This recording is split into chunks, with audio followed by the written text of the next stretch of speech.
नमस्कार, मैं हूं सुधीर चौधरी और डिकोड में आपका स्वागत है। तो आइए आज की खबरों को आपके लिए डिकोड करते हैं। अमेरिका के राष्ट्रपति डोनाल्ड ट्रंप ने अब ईरान के साथ साथ नेटो देशों को भी धमकाना शुरू कर दिया है। आज अमेरिका ने ईरान के इस्फहान शहर के कुछ सैन्य ठिकानों पर बंकर बस्टर बॉम्ब से एक बहुत बड़ा हमला किया है। ये ईरान का कोई आम शहर नहीं है, बल्कि यहाँ ईरान की मिसाइल्स और न्यूक्लियर मटेरियल का बहुत बड़ा जखीरा है। आज ट्रंप ने फ्रांस और ब्रिटेन जैसे देशों के प्रति अपनी नाराजगी भी जताई है और कहा है कि जब इन देशों पर कोई मुसीबत आएगी तो अमेरिका अब इनका साथ नहीं देगा। यानी अब नेटो देशों में भी अब आपको मतभेद साफ नजर आने लगे हैं। और आज से भारत एक नए युग में प्रवेश कर रहा है और वो है नक्सल मुक्त भारत। सरकार ने 31 मार्च 2026 तक नक्सलवाद को भारत से खत्म करने की डेडलाइन तय की थी और आज सरकार ने अपने वादे को पूरा कर दिया। हमारे देश में 40 करोड़ जेन जी के लोग हैं और उन्हें शायद वो युग याद नहीं होगा जब एक ज़माने में भारत के 17% इलाके पर नक्सलियों का कब्जा था। उन्होंने इस क्षेत्र में रहने वाले 12 करोड़ लोगों को पूरे देश से काट दिया था। यहाँ पर नक्सलियों की सरकार चलती थी, उन्हीं के कानून थे और उन्हीं की अदालतें थी। विकास इन इलाकों तक पहुंच नहीं सकता था। आज हम आपको दिखाएंगे कि कैसे नक्सलवाद को खत्म करना आज़ाद भारत की सबसे बड़ी और महत्वपूर्ण घटनाओं में से एक है, सबसे महत्वपूर्ण सफलताओं में से एक है। और आखिर में महाराष्ट्र के एक ढोंगी ज्योतिषी अशोक खरात द्वारा सताई गई महिलाओं पर हो रहे डिजिटल अत्याचार के बारे में हम आपसे बात करेंगे। अशोक खरात ने बड़ी संख्या में इन महिलाओं का यौन शोषण किया और अब उनके वीडियोस देश भर के व्हाट्सएप ग्रुप्स और सोशल मीडिया पर वायरल हो रहे हैं। शायद आपके पास भी आए होंगे और इसकी वजह से सैकड़ों परिवारों के जीवन में एक नया भूकंप आ गया है। ये कितनी बड़ी विडंबना है कि डिजिटल इंडिया के इस दौर में टेक्नोलॉजी को जहां सुरक्षा कवच होना चाहिए था, वहीं इन महिलाओं के लिए ये टेक्नोलॉजी एक अभिशाप बन गई है। आज इस मुद्दे पर पूरे देश के साथ एक संवाद करना बहुत आवश्यक है। लेकिन सबसे पहले आपको सबसे बड़ी खबर बताते हैं। आज अमेरिका ने ईरान के इस्फहान शहर के कुछ सैन्य ठिकानों पर 900 किलोग्राम के बंकर बस्टर बॉम्ब से हमला किया है। यह हमला ईरान के एक बड़े हथियार भंडार पर हुआ और आप इस वीडियो में देख पाएंगे कि यह हमला कितना बड़ा और शक्तिशाली था। और यहां पर हमले के बाद कई और बड़े धमाके हुए। तो पहले एक मिसाइल का हमला, एक बॉम्ब का हमला आप देख सकते हैं, लेकिन उसके बाद कई और बड़े बड़े धमाके हुए। ये धमाके शायद उन हथियारों में हो सकते हैं जो यहाँ पर स्टोर करके रखे गए थे। बंकर बस्टर बॉम्ब जिसका इस्तेमाल यहाँ पर हुआ, इस बॉम्ब का इस्तेमाल अमेरिका की सेना तभी करती है जब वो किसी अंडरग्राउंड सैन्य ठिकाने को नष्ट करना चाहती है। ईरान अपने इन अंडरग्राउंड सैन्य ठिकानों को मिसाइल सिटी भी कहता है, जिसमें सैकड़ों मिसाइल्स और ड्रोन्स मौजूद होते हैं। और हो सकता है कि अमेरिकी सेना ने अपने हमले में किसी ऐसे ही मिसाइल सिटी को नष्ट किया हो।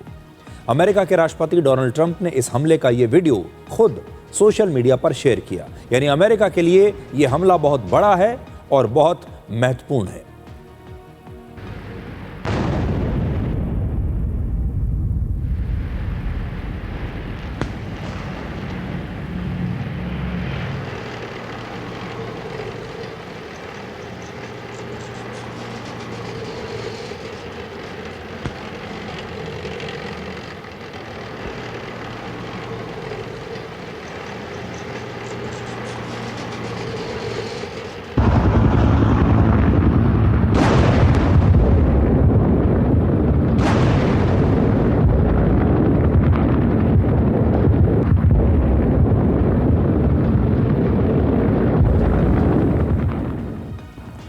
तो आप इस हमले से अंदाज़ा लगा सकते हैं कि इसकी तीव्रता कितनी ज़्यादा बड़ी रही होगी। और इसमें जो एक के बाद एक धमाके आपको सुनाई दे रहे थे इन हमलों में, वो शायद इसलिए थे क्योंकि अंडरग्राउंड जो मिसाइल्स रही होंगी, जो और हथियार रहे होंगे यहाँ पर, उन हथियारों में भी बाद में और विस्फोट हुए, जिसकी वजह से एक के बाद एक कई बहुत बड़े धमाके यहाँ पर देखे गए। इससे पहले ईरान की सेना ने कल रात इस्फहान शहर में ही अमेरिका के 2 MQ-9 ड्रोन्स को मार गिराया।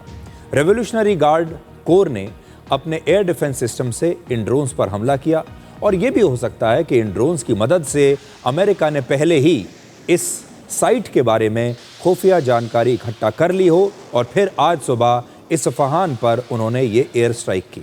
ऐसे एक ड्रोन की कीमत लगभग 500 करोड़ रुपए तक होती है, जिसे ईरान ने आज मार गिराया। ये वो ड्रोन है MQ-9 ड्रोन। आप भी तस्वीरें देखिए।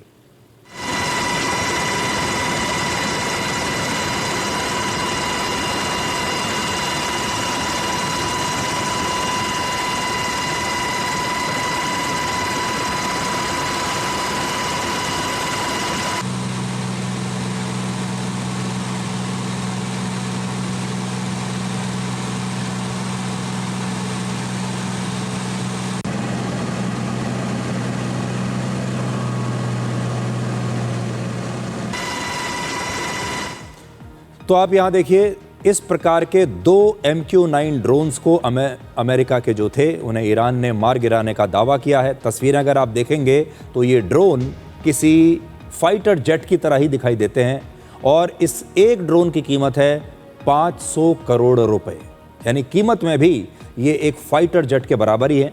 फ़र्क सिर्फ इतना है कि फाइटर जेट में पायलट बैठा होता है और इस ड्रोन में कोई पायलट नहीं है। आप कह सकते हैं कि ये एक पायलटलेस फाइटर जेट ही है, कीमत के हिसाब से भी और जो ये काम करता है उसके हिसाब से भी। तो ये अमेरिका के लिए एक बड़ा नुकसान है। मतलब एक ही रात में 1000 करोड़ रुपए का नुकसान ईरान ने अमेरिका का कर दिया इस प्रकार के 2 ड्रोन्स को मार गिराकर। अब आपको उस बंकर बस्टर बॉम्ब के बारे में भी बताते हैं जिससे अमेरिकी सेना ने इस्फहान पर हमला किया है। ये कोई साधारण बॉम्ब नहीं होता, इसे बहुत ही मजबूत स्टील से बनाया जाता है और ये ज़मीन, पहाड़ और यहाँ तक कि कंक्रीट के बड़े बड़े बंकर्स को चीरकर ज़मीन के नीचे गहराई तक हमला कर सकता है और वहाँ पर मौजूद किसी भी सैन्य अड्डे को नष्ट कर सकता है, जैसा कि इस हमले में हुआ। अमेरिका के पास 900 किलोग्राम की श्रेणी में 2 बंकर बस्टर बॉम्ब्स हैं। पहला है GBU-31 joint direct attack munition और दूसरा है GBU-24 पेवे 3। ये इनके मॉडल्स के नाम हैं जो आप देख सकते हैं। और ये दोनों ही हथियार लगभग 33 फीट की गहराई तक हमला करके किसी भी अंडरग्राउंड सैन्य ठिकाने को नष्ट कर सकते हैं और ये गहराई किसी 3 मंजिला इमारत के बराबर होती है। ये कैसे गहराई तक जाता है ज़मीन को काटकर, वो आप इस वीडियो में देख पा रहे हैं। अब आपको ये दिखाते हैं कि इस्फहान ईरान का कोई आम शहर नहीं है। यहाँ पर हमला होना बहुत बड़ी बात है। ये मिसाइल, न्यूक्लियर मटेरियल और एयरक्राफ्ट मैन्युफैक्चरिंग का एक बहुत बड़ा पावर हाउस है ईरान का और इसी शहर में ईरान का मिसाइल बनाने का सबसे बड़ा प्लांट भी मौजूद है। इस प्लांट में मिसाइल्स का ईंधन और उसके स्पेयर पार्ट्स के अलावा पूरी तरह से तैयार मिसाइल्स को भी स्टोर करके रखा जाता है और यहाँ सिर्फ एक फैक्ट्री नहीं है बल्कि मिसाइल बनाने का पूरा इकोसिस्टम यहाँ पर मौजूद है। सबसे खास बात यह है कि इस मिसाइल कॉम्प्लेक्स को 1980 के दशक में चीन और नॉर्थ कोरिया की मदद से ईरान ने तैयार किया था। मिसाइल कॉम्प्लेक्स के साथ इसी शहर में ईरान का एक बहुत बड़ा न्यूक्लियर कॉम्प्लेक्स भी है और यहीं पर ईरान का यूरेनियम भी हो सकता है जिसे प्रोसेस करके परमाणु बम बनाया जा सकता है। इस शहर का मिसाइल कॉम्प्लेक्स और न्यूक्लियर कॉम्प्लेक्स के नज़दीक ही ईरान का एक बहुत महत्वपूर्ण एयरबेस भी है और इसका नाम है बद्र मिलिट्री एयरबेस। इस्फहान में Iran aircraft manufacturing industrial company भी है जो ईरान की सेना के लिए फाइटर जेट्स, हेलीकॉप्टर्स, ड्रोन्स वगैरह के स्पेयर पार्ट्स बनाती है और इसीलिए ये शहर अमेरिका के लिए एक बहुत हाई वैल्यू टारगेट है जिसकी वजह से अमेरिका की सेना ने यहाँ पर इतना बड़ा हमला किया। आप कह सकते हैं कि ये अमेरिका के लिए एक बहुत बड़ी सफलता है। अमेरिका का गेम प्लान अगर आप देखें तो एक तरफ वो ईरान के साथ युद्ध विराम के लिए बातचीत कर रहा है और दूसरी तरफ अमेरिका की सेना बड़े बड़े हमले करके ईरान पर दबाव भी बना रही है। दोनों चीज़ें साथ साथ चल रही हैं। शांति वार्ता की भी बात होती है, समझौते की भी बात हो रही है और साथ ही इस प्रकार के बड़े बड़े हमले भी हो रहे हैं। ये जो इस्फहान शहर है इसे पुराने ज़माने में नस्फ़े जहान कहा जाता था और हिंदी में इसका मतलब है आधी दुनिया। आज से लगभग 400 वर्ष पहले ये शहर बहुत ही विकसित, सुंदर और समृद्ध हुआ करता था। यहाँ के लोगों को लगता था कि इस शहर में दुनिया की आधी खूबियाँ मौजूद हैं। वर्ष 1587 में ईरान के राजा शाह अब्बास ने इस शहर को अपनी राजधानी बनाया था और उस समय ईरान को पर्शिया यानी फारस कहा जाता था। और तब इस्फहान में चौड़ी चौड़ी सड़कें हुआ करती थीं, बड़े भव्य बाजार होते थे और एक चौक के अलावा शहर को बीचों बीच लगभग 560 मीटर लंबा और 160 मीटर चौड़ा एक सिटी स्क्वायर यानी खुला मैदान आप कह सकते हैं, या फिर इसे आप चौक भी कह सकते हैं, ये बनाया गया था जहाँ पर लोग अक्सर इकट्ठा होते थे। ये दुनिया के कुछ शुरुआती शहरों में से एक था जहाँ पर सिटी स्क्वायर बनाने की शुरुआत हुई थी और बाद में दूसरे यूरोपीय देशों ने भी अपने अपने यहाँ पर शहरों में सिटी स्क्वायर बनाने शुरू किए। शिया मुसलमानों के दो बहुत बड़े धर्म स्थल भी इसी शहर में मौजूद हैं और इस समय इस शहर की आबादी है लगभग 23 लाख। यानी ईरान के हिसाब से ये शहर हर प्रकार से बहुत महत्वपूर्ण है, आबादी के हिसाब से भी महत्वपूर्ण है और इसका जो ऐतिहासिक स्वरूप है उसके हिसाब से भी बहुत महत्वपूर्ण है, धार्मिक रूप से भी महत्वपूर्ण है और सबसे बड़ी बात यह है उनकी सुरक्षा के लिहाज से, हथियारों के लिहाज से तो बहुत ही ज़्यादा महत्वपूर्ण है। लेकिन अब इस पर हमला हो चुका है। क्या ईरान युद्ध अमेरिका के लिए नए नए हथियारों की लाइव टेस्टिंग का एक ग्राउंड भी बन चुका है? अमेरिका ने इस युद्ध में पहले ही दिन यानी 28 फरवरी को ईरान के लेमर्ड शहर में एक स्कूल पर एक मिसाइल से हमला किया था, जिसे लेकर अब ये कहा जा रहा है कि ये कोई साधारण मिसाइल नहीं थी, बल्कि इस मिसाइल को पहली बार ईरान के इस युद्ध में ही टेस्ट किया गया था। पहले आप इस हमले का वीडियो देखिए।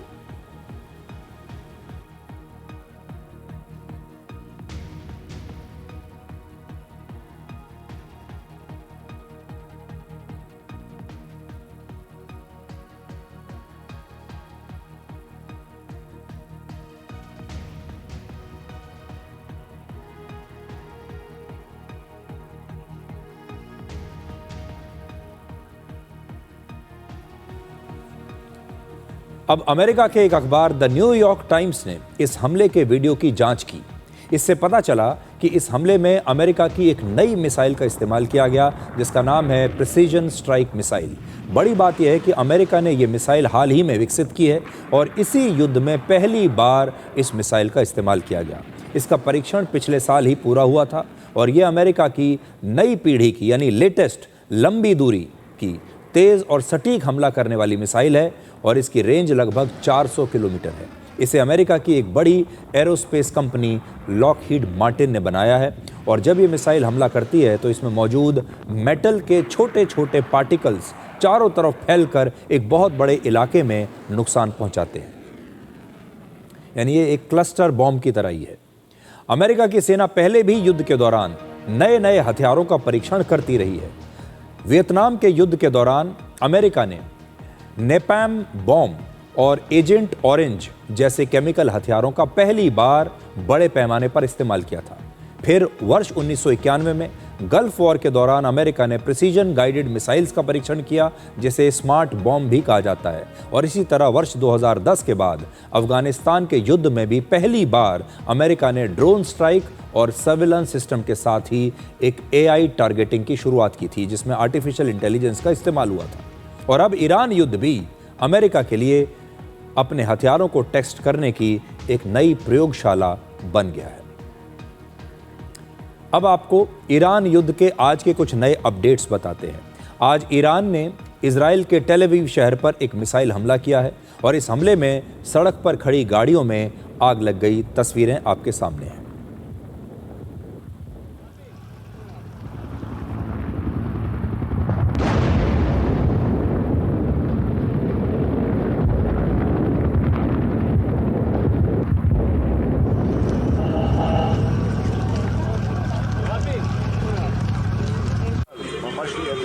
נפילה מול הבית שלי, באותו רחוב מול הבית ממש. וואי. इसका मतलब यह है कि इजराइल के टेल अवीव जैसे बड़े शहर में ईरान की मिसाइल्स पहुंच रही हैं और हमले भी कर रहे हैं शहर के बीचों बीच। और आज ही ईरान की सेना ने अमेरिका को चेतावनी देते हुए अपने कमांडोज का एक वीडियो भी जारी किया है। इस वीडियो में ईरान के कमांडोज ट्रेनिंग लेते हुए दिखाई दे रहे हैं और इसमें अमेरिका को एक संदेश दिया गया है और वो ये है कि ईरान की सेना अमेरिकी सैनिकों का इंतजार कर रही है।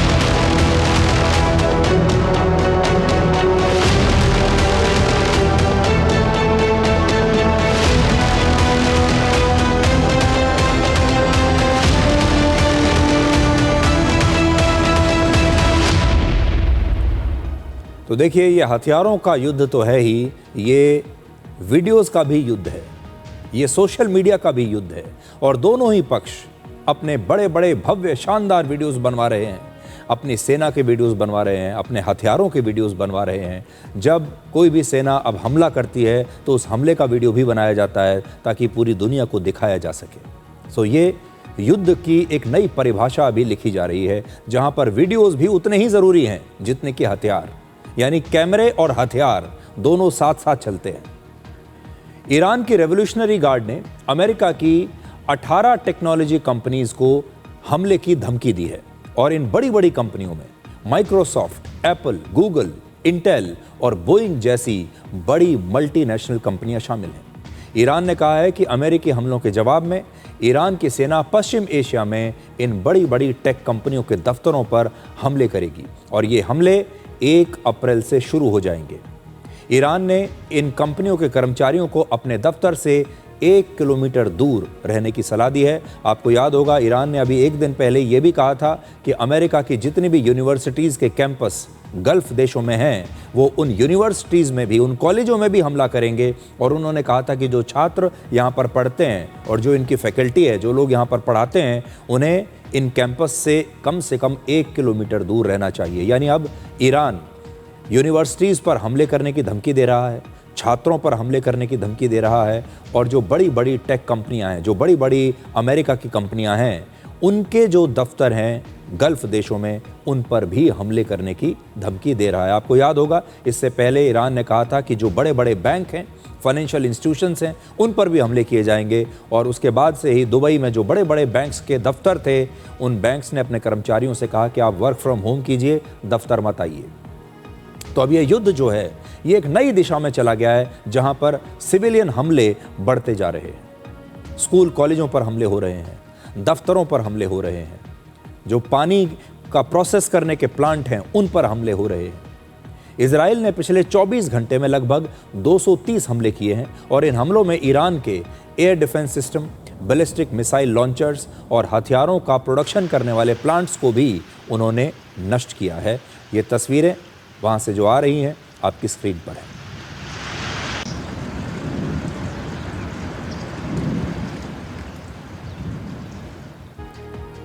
अब देखिए, इस युद्ध के साथ साथ दुनिया की राजनीति में बहुत कुछ चल रहा है, इसलिए अब हम इस सवाल को डिकोड करेंगे कि क्या ईरान युद्ध की वजह से नेटो में भी मतभेद पैदा हो गए हैं। आज की बड़ी खबर यह है कि इटली ने अमेरिका से कहा है कि वो ईरान युद्ध के लिए इटली के एयरबेस का इस्तेमाल नहीं कर सकता। इटली खुद नेटो का सदस्य देश है, लेकिन उसने अमेरिका को ये मना कर दिया कि वो उसकी फैसिलिटीज़ को अब इस्तेमाल नहीं कर पाएगा। एक दिन पहले ही स्पेन ने भी अमेरिकी सेना के लिए अपने एयर स्पेस और मिलिट्री बेस के इस्तेमाल पर प्रतिबंध लगा दिया था। तो स्पेन और इटली 2 ऐसे देश हैं जिन्होंने साफ कह दिया है कि ईरान युद्ध के लिए वो अपने बेसिस का इस्तेमाल नहीं होने देंगे, अपने जो भी उनके संसाधन हैं उनका इस्तेमाल नहीं होने देंगे। और उन्होंने अमेरिका को ना कह दिया। नेटो में कुल मिलाकर 32 देश हैं, लेकिन एक भी देश ईरान युद्ध में इस समय अमेरिका के साथ खुलकर खड़ा नहीं हुआ। और इसीलिए राष्ट्रपति डोनाल्ड ट्रंप हर दिन एक नई धमकी दे रहे हैं। और आज उन्होंने सोशल मीडिया पर लिखा कि फ्रांस ने अमेरिका के उन मिलिट्री एयरक्राफ्ट को अपनी सीमा में उड़ने नहीं दिया जो सैन्य उपकरण लेकर इजराइल जा रहे थे। ट्रंप ने कहा कि फ्रांस ने उनकी मदद नहीं की और अमेरिका ये बात हमेशा याद रखेगा। बड़ी स्क्रीन पर अगर आप देखें डोनाल्ड ट्रंप के इस संदेश को, देखिए मैं आपको बड़ी स्क्रीन पर दिखाता हूँ। कैपिटल वर्ड्स में उन्होंने लिखा है, द यूएसए विल रिमेंबर। हम याद रखेंगे कि फ्रांस ने हमारी बिल्कुल भी मदद नहीं की ईरान के सामने। वो साफ लिख रहे हैं, France has been very unhelpful. Trump ने इसके बाद एक और पोस्ट लिखा जिसमें वो कहते हैं कि ब्रिटेन जैसे देशों ने ईरान युद्ध के दौरान अमेरिका की कोई मदद नहीं की और अब आगे जब इस प्रकार के देश, ब्रिटेन जैसे, फ्रांस जैसे देश मुसीबत में पड़ेंगे, उनकी मुसीबत की घड़ी आएगी तो अमेरिका भी इन देशों की कोई मदद नहीं करेगा। इसके बाद ट्रंप ने यह भी लिखा कि ब्रिटेन जैसे देश जिन्हें तेल की कमी हो रही है इस समय, अब उनके पास दो ही रास्ते हैं। पहला, वो अमेरिका से तेल खरीदें और दूसरा, इतनी बहादुरी दिखाएं कि हॉर्मूज को ईरान से छीन लें। तो ये दोनों ही जो संदेश आज डोनाल्ड ट्रंप ने दिए हैं पश्चिमी देशों को, ब्रिटेन का नाम लिखा है, फ्रांस का नाम लिखा है और साथ ही ये भी लिखा है कि इन जैसे जो दूसरे देश हैं, और ऐसा लगता है कि ट्रंप इन देशों से बहुत नाराज है। आजकल राष्ट्रपति ट्रंप हर दिन कभी नेटो को डरपोक कहते हैं, कभी कहते हैं कि अमेरिका के बिना नेटो का कोई अस्तित्व नहीं है, और अगले महीने की 4 तारीख को नेटो के गठन के 77 वर्ष पूरे हो जाएंगे। नेटो की स्थापना वर्ष 1949 में हुई थी, लेकिन दिलचस्प बात यह है कि नेटो अपनी 77वीं वर्षगांठ पर नेटो के 32 सदस्य देश आपस में एकता दिखाने की बजाय आपस में मतभेद दिखा रहे हैं। यानी 4 अप्रैल को ही इनकी वर्षगांठ है और देखिए कैसी वर्षगांठ ये आ रही है जब नेटो देश ही अलग अलग हो गए हैं। नेटो इस समय दुनिया का सबसे बड़ा सैन्य गठबंधन है और इसकी सबसे महत्वपूर्ण बात है आर्टिकल 5, जिसमें एक देश पर हमला सभी नेटो देशों पर हमला माना जाता है। लेकिन अमेरिका के सैन्य ठिकानों पर ईरान के लगातार हमलों के बाद भी नेटो का कोई भी देश अमेरिका का साथ नहीं दे रहा। ब्रिटेन, फ्रांस, इटली और स्पेन जैसे देश खुलकर अमेरिका का विरोध कर रहे हैं। फ्रांस ने तो यहां तक कह दिया था कि ईरान युद्ध नेटो की जिम्मेदारी नहीं है, ये अमेरिका का युद्ध है। और इसकी वजह यह है कि यूक्रेन युद्ध के बाद से यूरोपीय देश रशिया को अपने लिए बड़ा खतरा मानते हैं और वो ईरान और वेनेजुएला जैसे देशों को अपना दुश्मन मानते ही नहीं। लेकिन अमेरिका ईरान को ही अपना सबसे बड़ा दुश्मन मान बैठा है। दूसरे विश्व युद्ध के बाद नेटो को सोवियत संघ और सोवियत संघ के प्रभाव वाले जो है कम्युनिस्ट देश, उनका विस्तार रोकने के लिए बनाया गया था। वर्ष 1991 में सोवियत संघ के विघटन के बाद ये सवाल उठे कि क्या अब भी नेटो की कोई ज़रूरत है या फिर नेटो को अब भंग कर दिया जाए, क्योंकि उसका लक्ष्य पूरा हो चुका था। 1980 के दशक तक इस गठबंधन में 16 देश थे और 2024 तक आते आते ये देश बढ़कर दुगने हो चुके थे, यानी 32 देश नेटो के सदस्य बन चुके थे। लेकिन नेटो गठबंधन में अब एक नया शक्ति संतुलन बन रहा है, जिसमें यूरोप के देश अमेरिका से अलग अपनी एक अलग ही स्वतंत्र विदेश नीति बना रहे हैं।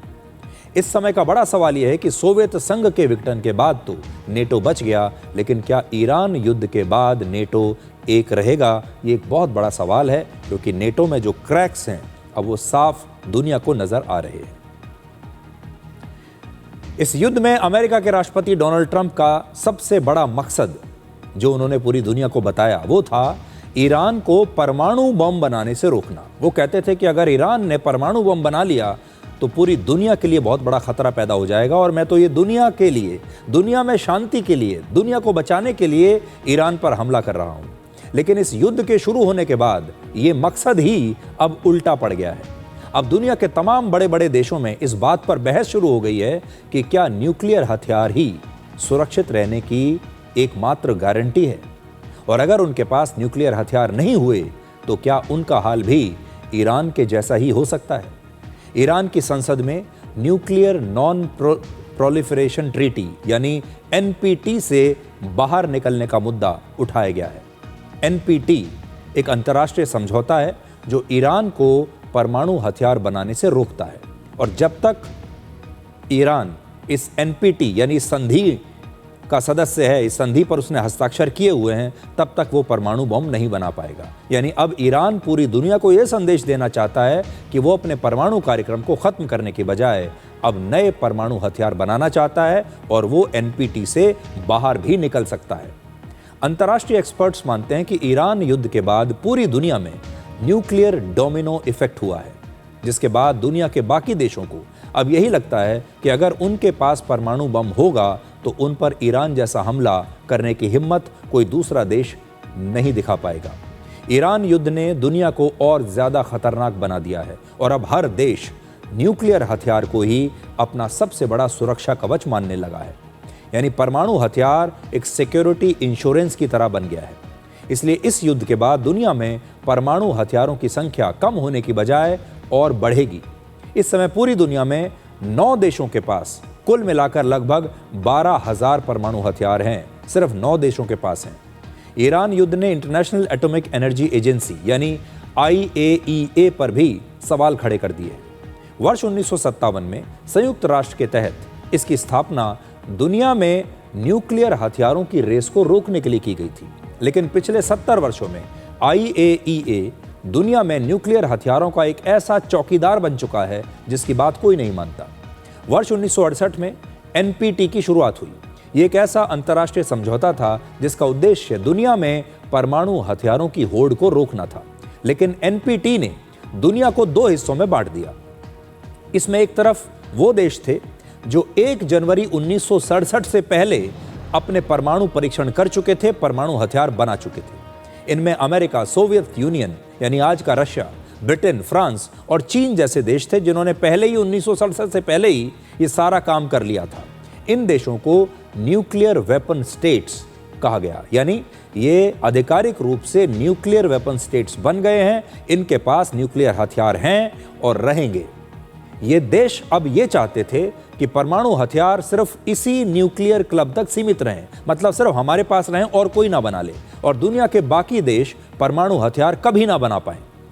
इसलिए ये तमाम देश और इनकी जो संस्थाएं हैं उन्होंने NPT नाम का एक एग्रीमेंट बनाया और बाकी देशों से कहा कि आप NPT पर हस्ताक्षर कर दीजिए। भारत ने NPT समझौते पर हस्ताक्षर करने से पहले ही इनकार कर दिया था और भारत का तर्क था कि यह समझौता भेदभावपूर्ण है और यह नियम भारत को कमजोर बनाएगा। पाकिस्तान और इजराइल ने भी इस समझौते को कभी स्वीकार नहीं किया। वर्ष 1970 में जब यह समझौता लागू हुआ तो इसमें दुनिया के 191 देश शामिल हो गए, यानी आप समझ लीजिए पूरी दुनिया शामिल हो गई, 191 देश शामिल थे। लेकिन भारत, पाकिस्तान और इजराइल सिर्फ 3 ऐसे देश थे जिन्होंने इस समझौते पर हस्ताक्षर नहीं किए। नॉर्थ कोरिया ने शुरुआत में NPT पर हस्ताक्षर कर दिया, लेकिन वर्ष 2003 में वो इस समझौते से बाहर निकल आया। सबसे दिलचस्प बात यह है कि ईरान शुरुआत में NPT में शामिल हो गया था, लेकिन इसके बावजूद ईरान के न्यूक्लियर हथियारों को लेकर हमेशा सवाल उठते रहे। अमेरिका ईरान पर अपने न्यूक्लियर प्रोग्राम को छिपाने का आरोप लगाता रहा, यानी दुनिया ये समझती थी, खासतौर पर अमेरिका जैसे देश, कि ईरान ने NPT पर हस्ताक्षर तो कर दिए, दुनिया के सामने एक कसम खा ली कि अब हम परमाणु हथियार नहीं बनाएंगे, लेकिन वो चुपचाप छिपकर अपने परमाणु हथियार बना रहा है। आज सवाल यह है कि ईरान NPT का सदस्य अभी भी है और ईरान में चलने वाले परमाणु कार्यक्रम की निगरानी खुद यही परमाणु संस्था कर रही है, अंतर्राष्ट्रीय संस्था जिसके बारे में अभी हमने आपको बताया। लेकिन इसके होते हुए भी न्यूक्लियर हथियारों को ही मुद्दा बनाकर अमेरिका और इजराइल ने ईरान पर हमला कर दिया। यानी आज IAEA और NPT परमाणु हथियारों को रोकने के लिए सिर्फ एक दिखावे और एक बेबस मंच बनकर रह गया है, क्योंकि पिछले 70 वर्षों में दुनिया में परमाणु हथियार कम होने की बजाय बढ़ते ही चले गए और अब इन्हीं हथियारों को मुद्दा बनाकर ये युद्ध लड़ा जा रहा है। हमने इतनी संस्थाएं बना ली, NPT जैसा एग्रीमेंट बना लिया, फिर भी परमाणु हथियार बनते जा रहे हैं। NPT पर हस्ताक्षर करने वाले दुनिया के 191 देशों से 4 वादे किए गए थे, क्योंकि आपके दिमाग में भी ये बात जरूर आएगी कि जिस देश ने NPT पर हस्ताक्षर कर दिए और कह दिया कि अब वो न्यूक्लियर हथियार नहीं बनाएगा, तो उसे बदले में क्या मिलेगा? तो बदले में क्या मिलेगा ये देखिए। पहला, ये देश इंटरनेशनल एटॉमिक एनर्जी एजेंसी की मदद से न्यूक्लियर एनर्जी बनाने के लिए टेक्नोलॉजी हासिल कर सकते हैं, लेकिन सिर्फ शांतिपूर्ण चीजों के लिए, सिर्फ पीसफुल मकसद के लिए, शांति के मकसद से। यानी ये हथियार नहीं बना सकते, लेकिन इन्हें न्यूक्लियर टेक्नोलॉजी मिलेगी। दूसरा, विकसित देश न्यूक्लियर टेक्नोलॉजी और ट्रेनिंग सहित रिसर्च और डेवलपमेंट में इन देशों की मदद करेंगे, ताकि ये न्यूक्लियर टेक्नोलॉजी का इस्तेमाल करके अपने देश में जो विकास के दूसरे तरीके हैं, जैसे मान लीजिए एनर्जी के क्षेत्र में कुछ करना चाहते हैं, पावर प्लांट लगाना चाहते हैं, वो सब चीज़ें इन्हें मिलेंगी, वो टेक्नोलॉजी इन्हें मिलेगी। तीसरा, परमाणु हथियार वाले देशों ने नॉन न्यूक्लियर देशों के खिलाफ परमाणु हथियार इस्तेमाल नहीं करने का वादा किया कि अगर आपके पास परमाणु हथियार नहीं है तो हम कभी भी परमाणु हथियार आपके खिलाफ इस्तेमाल नहीं करेंगे। और चौथा, पूरी दुनिया में एनपीटी पर हस्ताक्षर करने वाले देशों की छवि एक जिम्मेदार देश की बनेगी कि आप इस दुनिया में शांति स्थापित करने के लिए एक जिम्मेदारी निभा रहे हैं, आप एक अच्छे देश हैं। लेकिन ये सारी कोरी बातें थीं और ये सारी चीज़ें कभी भी लागू नहीं होंगी, ये सब जानते थे और लागू हुई भी नहीं। और आज बहुत सारे देशों को ये लगता है कि अगर उन्होंने न्यूक्लियर हथियार बना लिए तो उन पर हमला करने की हिम्मत कोई नहीं करेगा। ईरान को भी आज इस बात का एहसास हो रहा है कि अगर उसने अपने न्यूक्लियर प्रोग्राम की गति थोड़ी और बढ़ा दी होती और इस समय तक अपने न्यूक्लियर हथियार उसने बना लिए होते तो आज अमेरिका की हिम्मत नहीं होती कि वो उस पर हमला करे। वर्ष 2003 में एनपीटी समझौते से बाहर निकलने के बाद नॉर्थ कोरिया ने दुनिया के दूसरे देशों को एक तरह से एक नया रास्ता दिखाने का काम किया। ईरान पर हमले के बाद नॉर्थ कोरिया के supreme leader Kim Jong Un ने अपनी संसद में कहा कि उनका परमाणु हथियार बनाने का फैसला बिल्कुल सही निकला और परमाणु हथियार ही किसी भी देश की सुरक्षा की सबसे बड़ी गारंटी है। और आज वो ये कह रहे हैं, नॉर्थ कोरिया के जो सुप्रीम लीडर हैं, कि देखिए हम एनपीटी से बाहर निकल आए, हमने अपना परमाणु हथियार बना लिया, कितना सही फैसला हमारा रहा। नॉर्थ कोरिया ने पिछले हफ्ते ही एक सॉलिड फ्यूल रॉकेट इंजन का भी टेस्ट किया है और इस शक्तिशाली इंजन की मदद से नॉर्थ कोरिया की इंटरकॉन्टिनेंटल बैलिस्टिक मिसाइल्स ज़्यादा न्यूक्लियर वॉरहेड्स के साथ बहुत लंबी दूरी तक हमला कर सकती हैं। इस इंजन की मदद से नॉर्थ कोरिया की मिसाइल किसी एयर डिफेंस सिस्टम को भी चकमा दे सकती है। और ईरान युद्ध के दौरान ही किम जोंग उन इस तरह का टेस्ट करके पूरी दुनिया को 2 संदेश देना चाहते हैं। पहला, अब नॉर्थ कोरिया की मिसाइल अमेरिका तक पहुंच सकती है और दूसरा, उसका परमाणु कार्यक्रम लगातार जारी है क्योंकि वो IAEA की निगरानी और NPT की पाबंदी से बिल्कुल आज़ाद है। आज दुनिया भर के कई देशों को यही लग रहा होगा कि ईरान पर अमेरिका ने इतनी आसानी से इसलिए हमला कर दिया क्योंकि उसके पास परमाणु हथियार नहीं है। लेकिन वही अमेरिका नॉर्थ कोरिया पर बिल्कुल खामोश बैठा है क्योंकि नॉर्थ कोरिया के पास परमाणु हथियार हैं। ईरान युद्ध के बाद दुनिया भर के देश अब तेल के संकट से संघर्ष कर रहे हैं और तेल की कीमतें अब लगभग हर देश में बढ़ रही हैं। ये बात आपको खास तौर पर ध्यान से सुननी चाहिए कि देखिए तेल का जो संकट है वो कैसे पूरी दुनिया में फैल रहा है और दुनिया के जो बड़े बड़े देश हैं, अलग अलग देश कैसे अपने कानूनों में बदलाव कर रहे हैं ताकि इस संकट से वो अपने देश को निकाल सके। ईरान युद्ध शुरू होने के बाद से अमेरिका ने दूसरी बार अपने यहाँ पेट्रोल के दाम बढ़ाए हैं और अब अमेरिका में पेट्रोल की कीमत 100 रुपये प्रति लीटर है, जबकि युद्ध से पहले 1 लीटर पेट्रोल की कीमत 74 रुपये थी। 74 रुपये से सीधे 100 रुपये आ गई है अमेरिका में। UAE में, जहाँ की कहा जाता है कि तेल ही तेल है, पूरी इकॉनमी तेल पर चलती है, UAE में भी पेट्रोल की कीमत अब 2.5 दिरहम से बढ़ाकर लगभग 3.5 दिरहम प्रति लीटर कर दी गई है। यानी UAE में पेट्रोल के दाम 66 रुपये से बढ़कर 87 रुपये प्रति लीटर हो गए हैं। अगर मैं उसे भारतीय रुपए में कन्वर्ट करूं तो UAE में डीजल के दाम भी 2 दिरहम प्रति लीटर बढ़ा दिए गए हैं। यानी डीजल लगभग 70 रुपये से बढ़कर 120 रुपये प्रति लीटर हो गया है UAE में।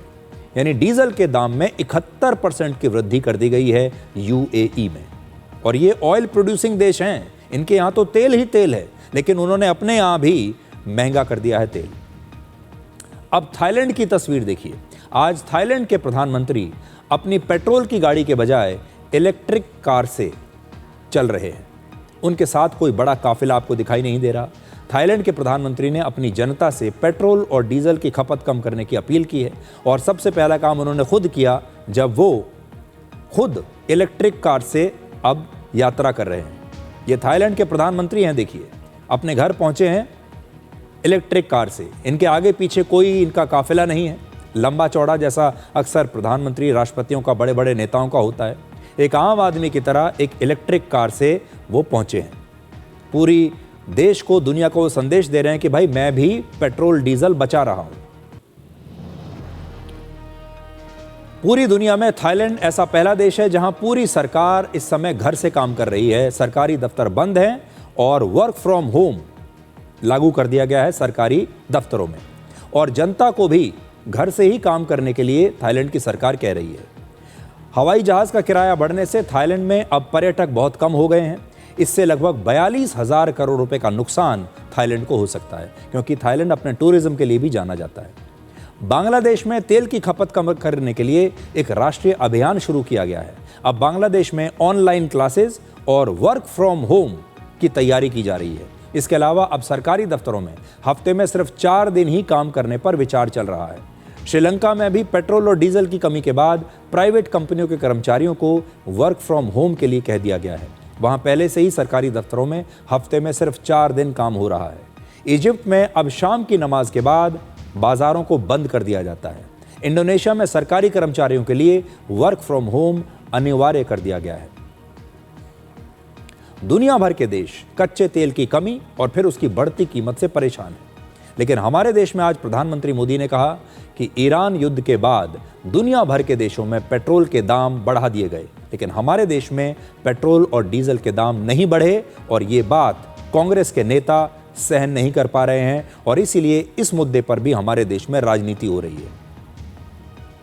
छोटे से लेकर बड़े सुपर पावर देशों तक में डीजल पेट्रोल के दाम कहीं 10%, कहीं 20%, कहीं 25% प्रतिशत बढ़े हैं, लेकिन भारत इसका असर देश की जनता पर नहीं पड़ने दे रहा है।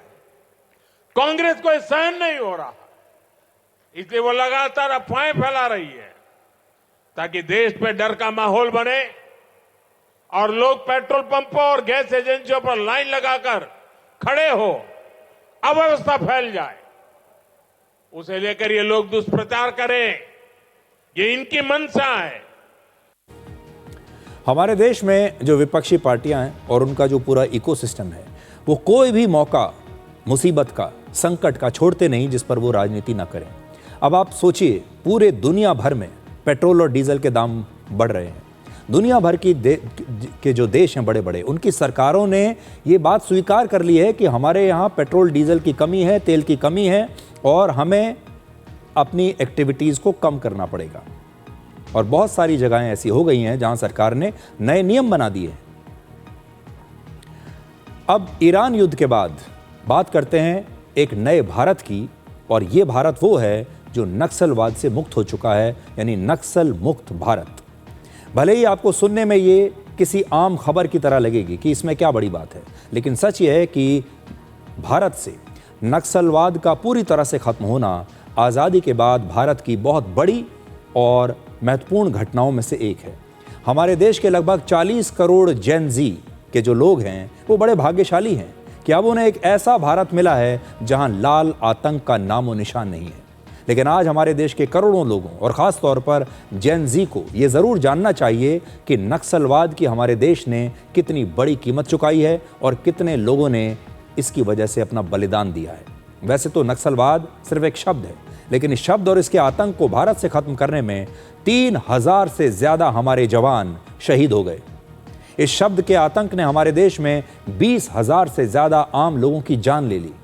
नक्सलवाद की वजह से दशकों तक देश के 12 करोड़ से ज़्यादा लोग गरीबी, डर और भूखमरी में जीते रहे, पूरे देश से कट गए। इसीलिए वित्त वर्ष 2025 और 26 के इस आखिरी दिन नक्सलवाद का खत्म होना भारत में एक नई आज़ादी का सूर्योदय है। हमारे देश में अक्सर आरोप लगता है कि जब सरकार किसी काम को पूरा करने की कोई तारीख तय करती है, कोई डेडलाइन रखती है, तो उस समय तक वो कभी अपना काम पूरा नहीं कर पाती। सरकारें तो कहती ही रहती हैं लेकिन वो समय पर अपना काम पूरा नहीं करती। लेकिन नक्सलवाद को खत्म करने के लिए सरकार ने 31 मार्च 2026 की डेडलाइन रखी थी और ये काम उन्होंने पूरा कर दिया। वर्ष 2014 से पहले भारत के 126 जिले नक्सलवाद की चपेट में थे और सिर्फ 2 जिले बचे थे। वर्ष 2014 से पहले नक्सलवाद से सबसे ज्यादा प्रभावित जिले 35 थे और आज ये 0 हैं। नक्सलवाद की घटनाओं के केस दर्ज करने वाले विशेष पुलिस थानों की संख्या 350 से घटकर सिर्फ 60 रह गई है। नक्सलवाद के बारे में माना जाता था कि यह भारत से खत्म नहीं हो सकता, क्योंकि नक्सलियों ने हमारे देश में लगभग 1200 किलोमीटर का अपना एक रेड कॉरिडोर बना रखा था। देश की 17% जमीन पर नक्सलियों का कब्जा था, जिसमें ज्यादातर जंगल थे। नक्सलियों ने छत्तीसगढ़, तेलंगाना, आंध्र प्रदेश, उड़ीसा, महाराष्ट्र, मध्य प्रदेश, झारखंड, बिहार, पश्चिम बंगाल, केरल और कर्नाटक के कुछ हिस्सों और उत्तर प्रदेश के 3 जिलों सहित 12 राज्यों में पूरा रेड कॉरिडोर बना रखा था। सोचिए भारत के कितने बड़े हिस्से पर नक्सलियों का कब्जा था। नेपाल तक इनकी पहुंच थी और ये दावा करते थे कि नेपाल के पशुपतिनाथ से लेकर आंध्र प्रदेश के तिरुपति तक इनका रेड कॉरिडोर है। उत्तर भारत से लेकर दक्षिण भारत तक इनकी अपनी सरकार थी, अपनी पुलिस थी, अपनी सेना थी, अपनी अदालतें थी, अपना कानून था और इन्हीं की व्यवस्था थी। नक्सल प्रभावित इलाकों में कोई पुलिस स्टेशन नहीं होता था। वहां रहने वाले लोग डर और गरीबी में जीते थे और नक्सली उनसे पैसा वसूलते थे। एक समय इस तरह की जिंदगी देश के 12 करोड़ से ज्यादा लोग गुजार रहे थे। लेकिन आज ये नक्सलवाद समाप्त हो चुका है। भारत के गृह मंत्री अमित शाह ने संसद में यह बताया कि नक्सलवाद का मूल कारण विकास की कमी नहीं, बल्कि वामपंथी विचारधारा है। कि जो वकील बन रहे हैं एक हथियारी मूवमेंट के, कहते हैं हम अन्याय के खिलाफ लड़ेंगे। संविधान को मानोगे या नहीं मानोगे? किसी को भी अन्याय होता है, इसका उपाय हमारे संविधान के अंदर निहित है। अदालतें बनी हैं, विधानसभाएं बनी हैं, जिला पंचायतें बनी हैं, तहसील पंचायतें बनी हैं। ये पूरी व्यवस्था को नकार कर हाथ में हथियार उठा लोगे? ऐसा कैसे चलेगा? और जस्टिफाई जो करे उनको मैं कहना चाहता हूं, वो समय चला गया। ये नरेंद्र मोदी की सरकार है, जो हथियार उठाएगा उसको हिसाब चुकाएगा। इस तरह से नहीं चलेगा। आप में से बहुत सारे लोग इस खबर की गंभीरता को समझ नहीं पा रहे होंगे, खास तौर पर आज के हमारे जो युवा हैं, जिन्होंने उस जमाने को देखा ही नहीं, उन्हें कुछ याद भी नहीं होगा। इसलिए आज आपको नक्सलवाद का थोड़ा सा इतिहास भी जानना चाहिए, जिससे आप समझ पाएंगे कि इसका खत्म होना कितनी बड़ी उपलब्धि है। नक्सलवाद के इतिहास को 3 हिस्सों में आप बांट सकते हैं। पहला, वर्ष 1967 से लेकर 2004 तक का समय, जब नक्सलवाद का भारत में जन्म हुआ और उसका विस्तार हुआ। दूसरा, वर्ष 2004 से 2014 के बीच भारत में नक्सलवाद संगठित हुआ और देश में बड़े बड़े नक्सली हमले हुए। ये और ज़्यादा संगठित होने का समय था, कंसोलिडेशन का समय। तीसरा, वर्ष 2014 से 2026 का समय नक्सलवाद के पतन का समय है और आखिरकार ये 2026 में समाप्त हो गया। 1970 के दशक में नक्सलवाद की शुरुआत पश्चिम बंगाल के नक्सलबाड़ी इलाके में किसानों के विद्रोह के साथ हुई। पश्चिम बंगाल के नक्सलबाड़ी की वजह से ही इसे नक्सलवाद कहा जाता है। इस नक्सलबाड़ी विद्रोह की प्रेरणा चीन के नेता माओ त्से तुंग की विचारधारा से आई थी। उस समय नक्सलियों का मानना था कि भारत में भी माओवादी शैली में सशस्त्र किसान क्रांति के जरिए सत्ता परिवर्तन किया जा सकता है। इसलिए नक्सलियों को माओवादी भी कहा जाता है। कुछ नक्सली चीन के माओ को ही अपना नेता मानते हैं और उस समय नारे लगाए जाते थे, China's path is our path, China's chairman is our chairman, यानी चीन का रास्ता हमारा रास्ता है और चीन के अध्यक्ष हमारे अध्यक्ष हैं।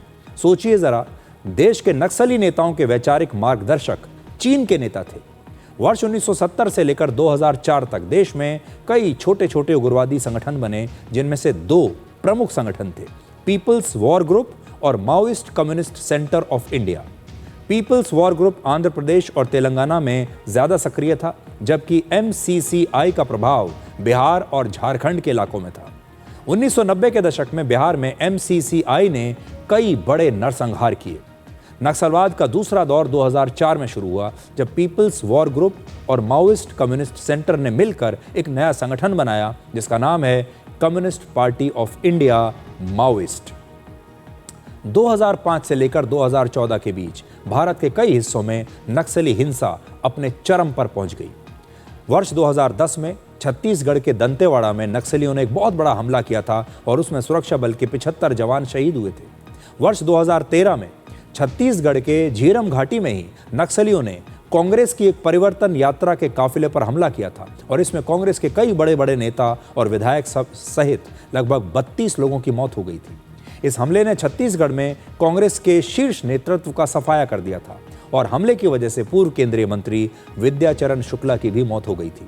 तब प्रधानमंत्री मनमोहन सिंह ने नक्सलवाद को देश की आंतरिक सुरक्षा के लिए सबसे बड़ा खतरा माना था। डॉक्टर मनमोहन सिंह की सरकार के बाद नक्सलवाद का तीसरा दौर 2014 से शुरू हुआ, जो नक्सलवाद के खत्म होने की कहानी आपको बताता है। 20 अगस्त 2019 को गृह मंत्री अमित शाह के नेतृत्व में एक मीटिंग हुई जिसमें नक्सलवाद को जड़ से खत्म करने की योजना बनाई गई और 31 मार्च 2026 को देश नक्सलवाद से पूरी तरह से आज़ाद हो गया। यानी जिस नक्सलवाद को 40 वर्षों में खत्म नहीं किया जा सका, उसे सिर्फ 6 वर्षों में समाप्त कर दिया गया। अब ये आंकड़ा देखिए, जिससे आप समझ पाएंगे कि पिछले 6 साल में नक्सलवाद को खत्म करने के लिए कितनी तेजी से काम हुआ। पिछले 6 वर्षों में हमारे देश में नक्सलियों के मारे जाने की संख्या लगातार बढ़ती चली गई, जबकि सुरक्षा बलों और आम लोगों की मौत के आंकड़े घटने लगे। मौत के आंकड़े आपके सामने हैं, देखिए। वर्ष 2020 में 61 आम लोग और 44 सुरक्षा बलों के जवानों की मौत नक्सली हमलों में हुई थी, लेकिन इस साल ये संख्या घटकर सिर्फ 2 और 1 रह गई है। इसी तरह वर्ष 2020 में 134 नक्सली मारे गए थे और पिछले साल 390 नक्सली मारे गए। 2024 से लेकर अब तक 706 नक्सली मारे जा चुके हैं अलग अलग एनकाउंटर्स में। 2200 नक्सली गिरफ्तार हो चुके हैं और 4800 नक्सलियों ने आत्मसमर्पण किया है। आप देखिए कितनी बड़ी सफलता है। अब आप यूपीए के समय के नक्सलवाद की घटनाओं को देखिए, जब यूपीए की सरकार थी। वर्ष 2004 से लेकर 2014 के बीच 10 साल में 16,000 से ज़्यादा नक्सली हमले हुए, जिसमें 4,700 से ज़्यादा आम लोगों की मौत हुई, जबकि 1,800 से ज़्यादा सुरक्षा बल के जवान मारे गए थे, शहीद हुए थे। अब सबसे बड़ा सवाल यह है कि जो नक्सलवाद 40 साल से खत्म नहीं हो पाया, उसे सिर्फ 6 साल में कैसे खत्म किया गया। इसके लिए सरकार ने 2 तरह से काम किया। पहला, नक्सलियों को मिलने वाला राजनीतिक संरक्षण खत्म कर दिया गया। यानी अब राजनीतिक जो संरक्षण था, जो एक बहुत बड़ा कारण था क्योंकि ये विचारधारा से जुड़ा हुआ था, वो संरक्षण खत्म हो गया और उनके खिलाफ सख्त कार्रवाई की शुरुआत हुई। हिडमा जैसे खूंखार नक्सलियों को चुन चुन कर मारा गया और जो बच गए उन्होंने खुद ही डर के मारे सरेंडर कर दिया। दूसरा, नक्सल प्रभावित इलाकों में सरकार ने विकास कार्यों पर अरबों रुपए खर्च किए। नक्सल प्रभावित क्षेत्रों में 2014 से लेकर अब तक 9,000 से ज़्यादा स्कूल बनाए गए। 2014 से लेकर अब तक डाक विभाग ने 6,000 से ज़्यादा पोस्ट ऑफिस खोले, जिनमें बैंकिंग की सुविधाएं भी उपलब्ध हैं। नक्सल प्रभावित इलाकों में 1800 से ज़्यादा बैंकों की ब्रांच खुली और 1300 से ज़्यादा एटीएम लगाए गए। छत्तीसगढ़ के जगदलपुर में 240 बेड का सुपर स्पेशलिटी अस्पताल बना और वर्ष 2025 में 2.5 लाख से ज़्यादा लोगों को प्रधानमंत्री आवास योजना के तहत उनके अपने घर दिए गए। नक्सल प्रभावित क्षेत्रों में 17,500 किलोमीटर सड़कें बनी और 9,000 मोबाइल टावर लगाए गए ताकि यहाँ पर मोबाइल फ़ोन चल सके। नक्सली जो थे वो पहले उनकी एक योजना थी कि वो इस पूरे इलाके में सड़कों को नहीं बनने देते थे और ना ही टेक्नोलॉजी आने देते थे। 2 चीज़ें उनकी खास थी। एक तो वो कभी सड़कों को बनने नहीं देंगे, क्योंकि अगर सड़कें बन गई तो यहाँ के लोग मुख्य धारा से जुड़ सकते हैं, यहाँ के लोग बाहर जाने लगेंगे और बाहर बाकी के देश के लोग यहाँ तक आने लगेंगे। सड़कें बन गई तो हमारी जो सिक्योरिटी फोर्सेस हैं वो इन इलाकों तक पहुँच जाएंगी, इसलिए उन्होंने दशकों तक सड़कें नहीं बनने दी। फिर मोबाइल फ़ोन आया तो मोबाइल टावर नहीं लगने दिए, क्योंकि वो चाहते थे कि देश के जो तमाम बाकी के लोग हैं वो नक्सली इलाकों से कभी भी कनेक्टेड ना हो पाएं। तो मोबाइल टावर नहीं लगने दिए और ना ही लोगों तक वो बिजली पहुंचने देते थे। यानी 12 करोड़ लोगों को उन्होंने पूरी तरीके से देश से काट दिया था, जिनके पास ना बिजली है, ना मोबाइल फ़ोन है, ना सड़क है, ना स्कूल है, ना पुलिस स्टेशन है, ना अस्पताल है। नक्सली हमेशा चाहते थे कि ये लोग हमेशा गरीब बने रहें, उनका कभी विकास ना हो, उन्हें कोई अच्छी सुविधा ना मिले, शिक्षा ना मिले, स्वास्थ्य की सुविधा ना मिले और पढ़ाई लिखाई से ये हमेशा दूर रहे। फिर इन्हीं मुद्दों के आधार पर वो लोगों को सरकार के खिलाफ भड़काते थे कि सरकार उनके लिए कुछ नहीं करती। पिछले 10 वर्षों में सरकार ने नक्सल इलाकों में बहुत काम किया और इससे नक्सलवाद को ख़त्म करने में बहुत मदद भी मिली है। इसलिए ये सरकार की बहुत बड़ी सक्सेस स्टोरी है और इस सक्सेस स्टोरी को आप कोई आम खबर मत मानिए।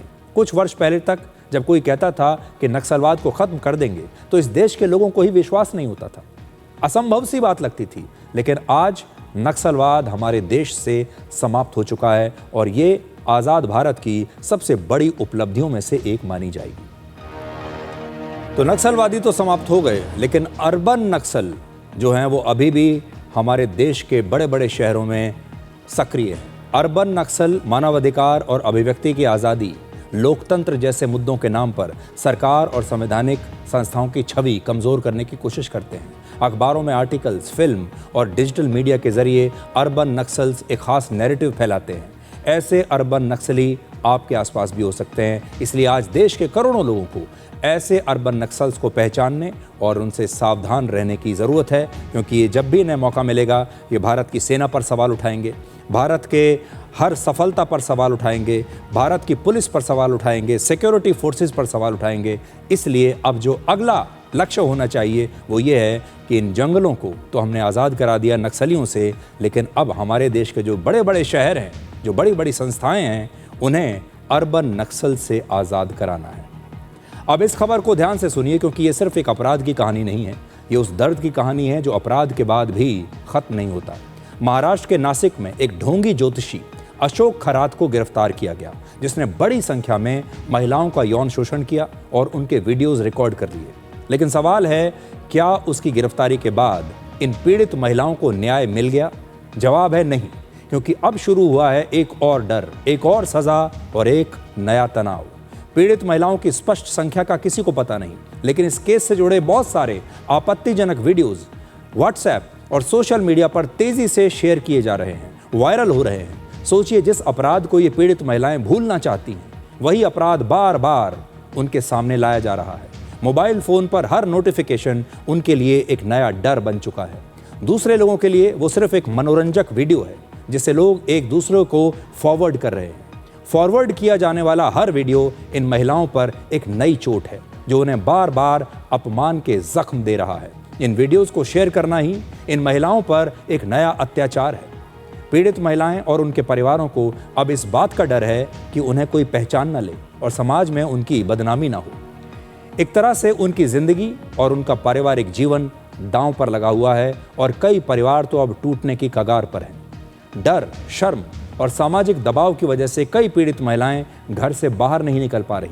यानी अपराध तो एक बार हुआ, लेकिन इसका दर्द पीड़ित महिलाओं को और उनके परिवार को हर दिन, हर घंटे और हर पल झेलना पड़ रहा है।